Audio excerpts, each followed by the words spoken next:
And etong team na to, paramdam ko, hindi naman kailangan na introduction neto. This is going to be NXP solid. And with their roster, easy ka lang, Rockhart. Sorry. We have Chester, MB, H2O, Renny J, Yawi, and Gymnast. So, Ano? ano na? Ikaw ako, sasabi ko lang naman, nandyan naman yung QR code. Na-like mo na Oo ba nga, yung page na-like nila? ko na, syempre naman. Na-like mo na yung page nila. Ako din Scan na-like ko na yung page nila. Na-like ko na din yung page ng Blooper kanina. Na-like mo na ba? Pati nga TikTok eh. Oo, pati TikTok na-like mo na. Wait, Pati TikTok po this team looked very promising nung mga first few weeks. They lost once or twice, pero yung moral nila hindi nagbabago. Kung ano yung pinapakita nila sa screen, kung ano yung angas na tagilay nila, nakikita mo dun sa laro. But right now, things are not really working out for their side. What do you think happened here for the side of NXP? I think they suffered some very heavy losses after nung first few weeks nila, di ba? They suffered some very heavy losses, and I think nagkaroon ng impact yun ng konti sa mindset nila. Maybe because their performance has not been what other teams have expected when you make a statement na kaya mo silang lahat talunin. Maybe because they failed to meet the expectations, kaya nagkaroon tayo ng konting slump. Pero I think napakadaling mag-reset mula dun eh. If there's a team that can do it, I think it's gonna be NXP. In this case, I think they can get back to their old form, especially if they get a 2-0 dito. Imagine mo, bro, maka 2-0 ka dito. Oo, bro. Oo, bro. Oo, bro. Orb. Oo, di ba? Orb. Feeling ko pag naka 2-0 sila dito, they will definitely be on an upward trend. So I think it's important for them na panalo nila to. It's important for them. And ako, napanood ko yung vlog ni Kuya Doggy. Sabi ni Kuya Doggy doon, wala, iibahin natin yung trading regimen natin ngayon. Walang kahit ano. Walang kahit ano? Walang kahit ano. Wala tayong makikitang kahit anong paglalaro. Walang TikTok? Meron.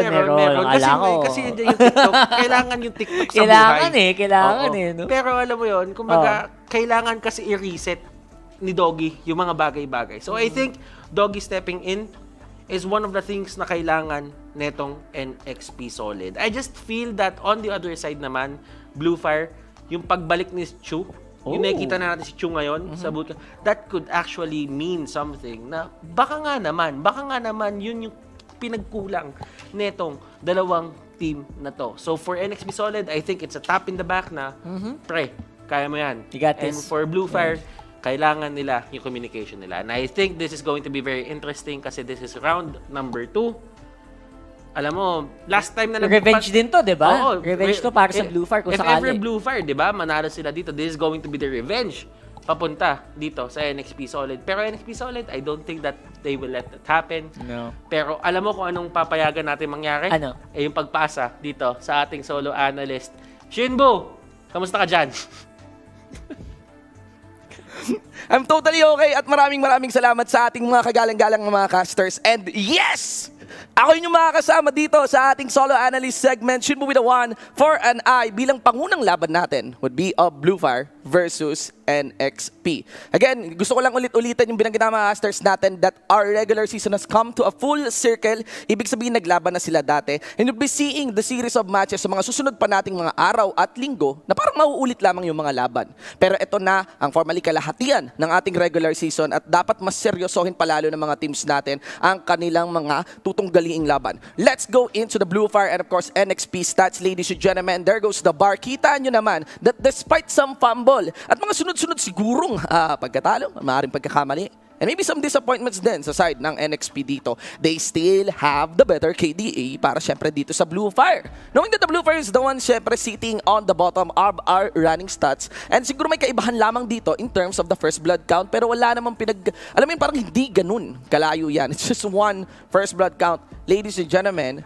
And here's one thing, one of the key objectives ng laro that has been an outlier for successful teams compared to those teams na nag-struggle pa ay yung Lord Slain per game. One of the most iconic losses din mula doon sa NXP is because of them trying to really close out a game and not finishing or not having the discipline, or maybe hindi nakaligtaan lang na mag-focus doon sa Lord. And you know, when it comes to losses, I actually appreciate it para sa mga teams natin kasi yun yung oportunidad ng mga teams para matuto. There's no surprise. It doesn't take a genius to actually break down this head-to-head. One thing is for sure, Blue Fire will come in as the underdog here against NXP. Now onto our player head-to-head, ladies and gentlemen. I think dun tayo mas magkakaroon ng interesting na numbers and the stats, and that would be of Kripzu and Yawi. This could be a battle between generations, with Kripzu running being a very veteran player na rin sa MPL. Nabanggit na nga rin sa kanyang minute-to-minute. Has been around the MPL. But right now, syempre, siguro kasama na rin sa kawalan ng groove dito ng Blue Fire, hindi ganun gaganda rin yung running stats dito ni paring Kripzu, sitting at the 49th rank ng ating KDA. Pero totally, do not expect so much sa mga tank players po natin, sa mga support players po natin pagdating sa KDA, pagdating sa paglalaro. Actually, kung mga ganitong head-to-head tayo, mas maganda kung ine-evaluate natin mga tank supports natin on other stats. For example, KDA, tapos in relation to their damage received. That is one. But look at the unique heroes used here by Kripzu. I think isa yan sa mga, or yan yung pinaka-interesting na numero ditong nakikita nyo ngayon. No? Number 6 on the unique heroes used. Is this a sign na hinahanap ba ni Kripzu kung ano yung pinaka-pwede para sa kanyang team, para sa kanyang mga teammates, or para sa mga laban? Or talagang ganun lang kawiling si Kripzu maglaro ng ganitong number ng heroes? I would account for a number unique heroes pick sa isang player, average player for an MPL, would be running around mga 5 to 8 siguro, ganun, no? Pero wow, that is 9 already. And yeah, that is clearly above average na in terms of unique heroes use. So, there goes the matchup. You know, someone who is explosive, someone who is a veteran, hindi natin malaman. Kripzu actually has a memorable Hilda play. Pero ang hirap pa rin ma-evaluate talaga kung paano at kung ano yung contrast nitong dalawang players natin dito, between these two. Pero maganda sila bantayan because they are clearly playmakers para sa side dito ng kanilang mga teams. And not to mention, may kasama rin si Kripzu dito. Siguro maganda rin na ipagkumpara natin ang mga katulad ni Fuzakin din at saka si Yawi. Ano is for sure, no? Talagang momentum game to sa bawat teams natin. Lalo na kung galing kayo sa sunod-sunod na pagkatalo. Sa mga babae natin dyan na alam mo yun, may mga challenges sa buhay, ang hinahabol natin ay ang makabawi. Tingnan natin kung may bawi nga ba ngayon sa kalahatian ng ating regular season, ng ating mga teams, NXP and Blue Fire. At of course, ito ang ating mga casters. Ibigay niyo sa amin ng aksyon. At ayoko ibigay sa iyo yung action, Shinbu. Pero sa kanila, pwede pa. But still, Nakakabahan ako. maraming salamat. Maraming salamat, Shinbu. And that is a very good point coming out from Shinbu. Actually, points. Pero I would like to put it in a way na parang, nasabi ni Shinbu momentum game. Momentum talaga, no? I mean, that's what it's all about here for NXP. To get a momentum, then keep grinding it. Kapag sumasakay ka lang. Kasi it's important for them. And the way that they play, the way that they win the games, pang mabilisan talaga, di ba? Like, panggulatan. And Pananggulat. Pananggulat. You wanna keep that going over and over again. And I think ito yon, starting another new half. Ang starting the new half of road to finals na naman. And right now, this is imperative.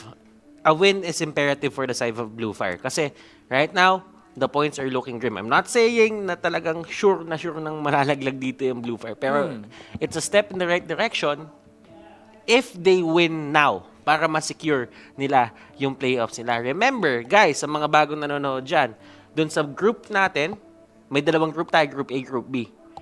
Those groups consist of 5 teams. Now, the bottom team sa end ng regular season, sila yung matatanggal at 8 lang yung team na papasok sa ating playoffs. So, if ever gusto mong umabot sa playoffs na yon, right now for Blue Fire, you should be racking up those wins. And sa totoo lang, NXP solid dito, wag na natin i-sugarcoat. Okay, yung pakiramdam nila ngayon because the deficit is by 6 points. And to be honest, getting 2-0 wins sa dalawang series na magkadiretso, with the performance of Blue Fire right now, na hindi pa nila nahanap yung identity nila at nag-struggle sila, it's going to be really hard for them to pull that off. Yeah, it's gonna be really hard because considering na, ano ba, practice, did they have enough practice? Do they have enough form? Because right now, 3 pa lang nakita ko sa kanila nagaan. Ready pa yung iba. I think iba-iba yung mga ceremonies nila. So, they don't really look like, they look really sad. I don't know why. They look like a team that's just, you know, it's licking their wounds, kumbaga. Diba? They're, ang tawag dito, trying to recover galing pa sa ospital na nagpapagaling and something like that. Kasi right now, they don't look like a team na umaapoy. Right? They don't have that, they don't look as confident. And I think that's important coming into this game. Kasi, like, I think I heard someone say this, they have nothing to lose basically at this point, right? It's going to be, if you get 3-0'd here, NXP tataas lalo. They're gonna go to 10 points and they're going to be on the upper half almost of the league. Samantalang sila naman, they need, actually hindi naman ganun kalayo eh. They should not feel this bad kasi hindi naman ganun kalayo yung agwat nila from the tie that's happening on the bottom of Group A, of Group B, which is BSB and Signal, right? So 6 points. Imagine mo pa ma-2-0 mo sila, you're gonna get to 4 points dito. And what's 4 points? Between 6 points, right? It's very close. So I think they should start getting into this mindset na we are still in this game. This is going to be the half that we will excel. I wonder though, kung sapat ba ang isang linggo para magawa yun? Let's see. I mean, for Blue Fire dito, they do have 2 matches dito sa week natin na to. That's right. So, that is going to be, as you can see now, this is going to be NXP Solid. For NXP Solid naman, they have to take this 2-0 win para makuha yung 3 points na yon at makapag-pull over pa sila. Alam mo yun, matulak pa nila palayo yung Blue Fire from actually taking their 4th slot dito at sila yung malaglag sa 5th. Now, sinasabi natin to kasi it is still a possibility. We're not really saying na we're counting out Blue Fire agad or NXP Solid, but the thing is, bilog ang bola eh. Bilog ang bola. Paminsan nasa taas ka, paminsan nasa baba ka. But right now, NXP Solid, they should be very careful into dealing with this. I know confident sila. I know they have this certain confidence. Napanood ko yung vlog ni Doggy. Sinabi nila kay Jay na hindi rin sila papatalo ng basta-basta. Yeah, so, of course. That is going to be the words of affirmation para kay Doggy from Rene J mismo. Na alam mo yon, kumbaga, ano yun eh, pangako mo yun na boss dogs, hindi kami matatalo basta-basta. Yeah. Or hindi kami matatalo talaga dito. So, NXP Solid, they're looking normal. That's good. Environment-wise, hindi mabigat. And you can see YOLO there, siya yung magda-draft dito. And whatever it is na hinanda nila YOLO dito, I know that it's with the guidance of the other people na nagpapatakbo pa netong NEXPLAY Predator Solid. They seem super confident as well. I mean, this is a big difference when you look at the bootcamp live feed, diba? And I think that's where they excel. I think this is one of the strengths that they have, I think, ever since week 1, where sobrang lakas ng confidence nila. I think there's a big difference from the other teams who are just starting out, like Signal. Like, you can see it on their faces habang on game day, right? Like Signal, they don't seem as confident, especially BSB, na they're just very chill. These guys, sumasayaw pa sila on camera. Ganun sila confident, and I think, although the time that they did suffer a loss as well. Pero that goes to show, diba, na you can't put a team like this down. Agad-agad. Oh, kumbaga, if yung foundation is fun, it's still going to Have be some fun. And talagang ako naniniwala ako. Fan service-wise, NXP Solid is one of those teams na kaya mag-deliver ng mga ganung bagay. For sure. We will be heading into the draft in just a bit, ladies and gentlemen. But for now, this is going to be very interesting. Kasi one of the factors tinitingnan natin is last time na nakita tong dalawang team na to, 6-ban setup pa tayo. Matagal na nga pala yun, no? Yung mga panahon na yon, nasa bahay pa tayo. Yes, nasa bahay pa tayo. But right now, things have changed and this is the first time na makakast natin to sa may studio. And syempre, yung 10-ban setup na tinatawag natin. How does this affect etong matchup na to, Rockart? I think magkakaroon ng impact dito is yung hero pool. As usual, we keep saying this over and over again. Pero hero pool is something that's been a strength as well of Blue Fire. I mean, hindi sila masyadong nananalo, pero ang dami nilang pinipick na heroes din. Like, they're the only team that picks up Freya as well. Right? So, madami silang pwedeng gawin here. And on the other side, though, NXP is also difficult to ban out because they're also a team that likes to pick up the Carmilla.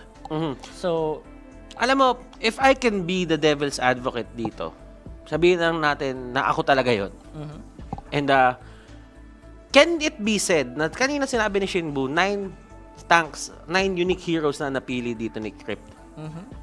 Is this really a thing about you drafting multiple heroes for your team for your teammate?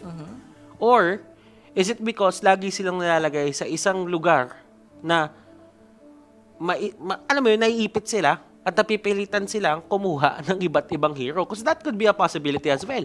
So you're saying it's possible na parang sa sobrang natatalo sila sa draft madalas, they're being forced onto heroes na hindi naman sila talaga comfortable with, and they are forced to experiment on that. I mean, that's actually possible. That's actually a big possibility, considering we haven't actually seen a solid lineup yet from Blue Fire. Ang problema sa Blue Fire is wala ka pa nakitang panalo sa kanila, which means wala ka pa nakitang lineup na talagang gumana. So hindi mo pa alam kung sino ba talaga yung pinaka-main nila.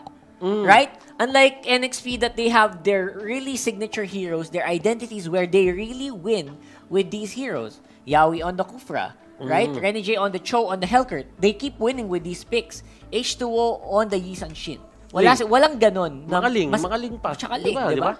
So, walang ganon na masasabi ka for Blue Fire kasi nga wala silang win rate masyado. Yeah. So, maybe that's also one of the factors there. They keep trying something else. They keep trying to find their identities dito sa mga laban na to. And they're just not finding that footing yet. And that is nagiinit na to eh. They're ready Feeling to ko go. din eh. Handang-handa Game na yata sila. to eh. Itong NEXPLAY solid, alam ko, revitalized na sila. Itong Blue Fire, alam ko, may ginawa din through over the weekdays. For sure. And ako, nakapagpalamig na tong mga to. Kung ano man yung hinahanap nila, kung nag-soul search man sila for that specific reason na makapag-relax bago bumalik dito sa MPL, who knows? This might be a new Blue Fire na tinitingnan natin. But, ladies and gentlemen, as long as the stats stick with this certain setup for Blue Fire, mahirap magsalita for their side. Mahirap nga eh. Kaya nga. I mean, ano yung sinusubukan talaga natin. Sinusubukan natin, We're really trying to find a reason why they do the things they do. We try to find ways para ma-rationalize the decisions that's happening around Blue Fire. But there's no doubt about it that they really are in a bit of a slump. Yes. Mahirap i-work around yon. So, mahirap kasi ipaliwanag yung 1 + 1 = 3 paminsan eh. So, it doesn't make sense, right? Well, we try to. We try to. Pero for NXP solid, I just think na tama talaga yung sinabi mo doon. It's more on the idea talaga na they suffered heavy losses all throughout. And ito kasi yung paniniwala ko eh. Kapag may mga taong nag-rally sa likod mo, sinasabi sa inyo na, gising. Hindi ito yung kilala namin na episode. Kasi ako tinitignan ko din yung mga social media eh. Paminsan eh. Kung paano sumuporta. Minsan eh. Lagi. I mean, di ba? Yung mga teams. Yung mga teams kasi minsan, friends din natin yan eh. Friends din natin yung mga yan eh. So, sinishare nila yung mga post nila. Makikita mo minsan yung mga comment na, gising, NXP, gising, hindi yan yung NXP na kilala namin. Yung NXP na kilala namin, mas malakas pa dyan. So, yun yung pulso ng community. And when the community tells you that, you know that they're expecting something out of you. Yep. And are you gonna draw that out? Kasi for other teams, syempre, medyo nahanap na nila yung nahanap na nila yung footing nila eh. Kasi kahit papano, it's a win-loss. They're not put in a slump that much. Pero for NXP solid, those are really the biggest losses na pwede mangyari sa kanila. And to be honest, that loss against Execration, yung game number 3, if they were a bit patient, it could have happened. Pero kasi nung nakita ko yung play, as in nilokback ko yung play, nakita ko si Yawi doon, sabi ko, kung maaabot ko din yung Farsa, tatalon din ako sa loob eh. For most part. Diba? Kasi parang, I think na-overanalyze na yung single diba? clash na yun sa baba for so many paulit-ulit na eh. So, I think madami kang matitake away talaga dun eh. Madami kang matitake away if you were a bit patient. Pero kasi, sila yan eh. At times, it's your judgment, and your judgment is sometimes going to be the biggest factor para dito sa ating mga live games na nangyayari. Sometimes, split decision making, yung nagiging problema. Sometimes sa draft. But who knows? For most of the part, naniniwala ako na these teams, si Pusakin may pinakita but still Alam mo yon, it's going to be the draft now on. Nakikita niyo yung sa phone screen nila. sila. They're gonna go into the draft. Tol, ito Oo. na. Mainit to, mainit. Mainit. Let's see how they will deal with this certain setup. Yep. Alam mo, 10-band setup, this is, kumbaga, naniniwala ako na there is limited data din on Blue Fire kasi you don't really know kung ano yung nagiging successful sa kanila eh. Yep, that's true. Wala pang sure. Wala pang sure. na ano eh. So, feeling ko ang gagawin dito ng NXP Solid, they would just ban out yung mga meta heroes na ayaw nila makatapat. Probably. That Diba? would be the first thing I would do. I think looking for sino ba usually? Farsa, right? Farsa would be one of the top things that you would ban against Blue Fire. Maybe try to remove yung Claude, yung mga maasim na Claude. Madami tayong Claude nakita lately. And that's a hero na actually super gamit din ni Chu. In the previous season, we might see it here again. Especially if, like you said, like meta heroes get banned out against Blue Fire. So, we're in the draft. And let's go. See in Kufra already first. Uy, tanggal agad yung mga tanks. That's gonna be a pretty big deal here for Blue Fire. And as expected, NXP Solid nga dito, ang ginagawa nila, tinanggal na nila yung Reynos dito. This is really just going to be the meta bans for their side. Pero for Blue Fire dito, they're adjusting. They take out Yawi's hero, Kufra, tapos tinanggal nila yung Selena ni Chester. That's right. So, there's a bit of a thing here na medyo pinapatay nila yung tempo ng NXP Solid dito sa pagkuha netong pagban netong mga heroes na to. Kasi, tatandaan natin, meron pa ring lucky factor kasi ang Selena eh. Sometimes, pabato ka ng pana. If it's in the right timing, right place, in the right time, may tatamaan kang isang malaking target, then that's going to be a kill for you. Yep. Most of the time, actually, you would know that. I think it's very important to know that aside from Selena, Farsa din is one of the most highly contested supports here in this meta. Because I think it's so big that, especially if you're fighting against Chester, I think dapat iban mo yun. Pero I think bibigay yata ng Blue Fire yung pick na yun kung sakali. Especially if NXP doesn't ban it out. Unless may tinatago bang Farsa plays ang Blue Fire na hindi pa natin nakita. Although, the times they picked Farsa before, I don't think it was as successful. I think that's gonna be something that they don't want to pick out right away. And Chu, I think magkakaroon tayo ng konting agawan in terms of the carries as well with a shared hero pool of Chu and H2O. That's gonna be, ano may mabibilang natin dito, yung Lancelot, yung Yi Shin, and I think yung Claude lang talaga yung nag-iisang hindi nila kailangang hindi nila, ang tawag doon, hindi sila magkakaroon ng agawan eh. Blue Fire right now, Farsa nga, yeah. ano ang kukunin nila? They could go for a Thams. Khalid is there. Na alam natin, Secret naglalaro din ng Khalid Khalid, to. yeah. So they can just pick that up. Pero for NXP Solid, you're giving out a Thams. You're giving out a Yuzhong. To be honest, Blue Fire dito can go for a Yuzhong. Yuzhong, oo nga no, hindi napansin si Yuzhong dito. So pwede nila kunin to. Okay. For the NXP Solid, Yeah. I'm actually thinking of a Khalid and a Thams. And a Thams. I think na naglalaro sila doon just because there's a big emphasis on getting a good side lane. Kumbaga yung side lane mo kapag ka napatatag mo yan at hindi ganon kadali, sabihin natin tibagin or pauwiin, hindi nila makokontrol kasi yung mga turret side lane. So, right now, it's going to be the Yuzhong, the Thams, and the Khalid. Yep, predicted yung mga picks na to, no? Ito yung Well, mga picks na pinagsasabi. Well, it's there. That goes to show, diba? Ito yung meta picks. And they really are sticking to what is going to be meta. And that's not a bad thing. I think that's not a bad thing, especially considering Blue Fire right now.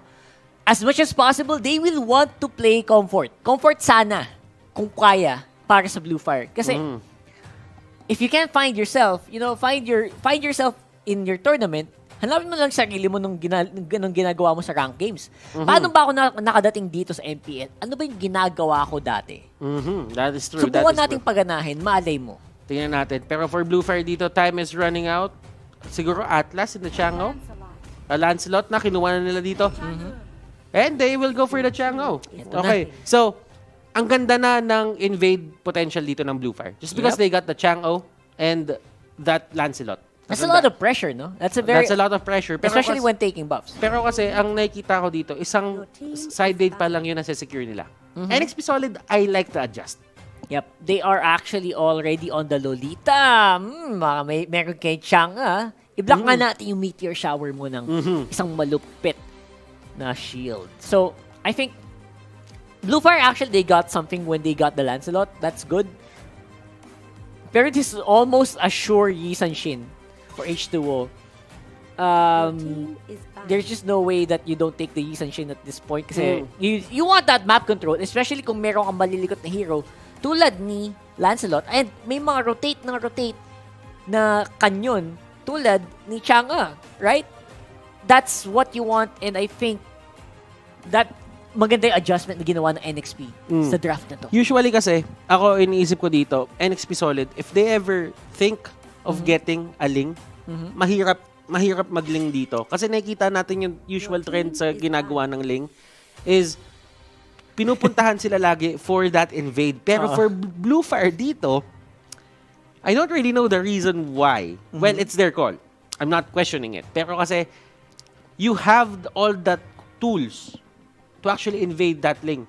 Yep. And for some reason, sinasabi nga na si Lancelot is actually a counter. Somewhat of a counter kay Ling. And it's not because Espadahan it's not because of the espadahan, the Thorned Rose, or pwede mag-dash. Yep. It's actually because of the reason na Thorned Rose equals retribution. Yun yung isa sa mga pinakamasakit sa ulong labanan for the side of Ling. Kasi hindi mo lagi sure kung papaano siya gagalaw or kung kailan yung tamang timing ng retribution mo kasi masyadong mataas yung damage burst dun sa buff at that point on. Oh, that's true. I guess that's going to be a big deal. Now, actually, what I'm looking for here is Ling is going to be banned out. Nakakatawa kasi pag mention natin, nababan. So, I don't know. To-mention mo yung Ling na ban eh. So, it either gets picked or banned. So, good job up here. Oh. Pero alam mo, YSS. YSS. Super. Pero feeling ko wag na eh. Feeling ko wag na nga eh, no? Pero alam mo, NXP Solid, on the other hand. Does YSS make sense here? I think it does, right? It still makes sense. It probably could. Yeah. Kasi if in terms of poke potential, feeling ko dun talaga magkakaroon ng solid foundation dito, yung side ng Blue Fire. NXP Solid dito, they're taking their time. Alam nila may 23 seconds pa dito. And ayaw nila magmadali. Tinan mo, chill lang sila. Nakangiti lang. Pwede ba ma-flex to kay Rene J? Pwede ba mag-tank na lang mag-tank Khalid na lang si Yawi, si Chester mag-Lolita? Pwede ba yun? It's a possibility, pero kasi masyadong matagal yun eh. Para kay masyadong matagal para kay Hayabusa na ilagay mo siya sa gilid. Sa bagay. Side Hindi lane. na yun yung ginagawa ngayon. Hindi no? yung usual ginagawa niya. Dati nilalagay siya doon kasi kaya niyang mag-sustain ng sarili niya doon. Matagal, oo. Ng matagal na hindi siya masyado nabibigyan ng focus kasi. Pero ngayon naman, ang nangyayari kasi, yung rotations, lagi doon sa may lane na pinaka-vulnerable. Hayabusa, he needs to pick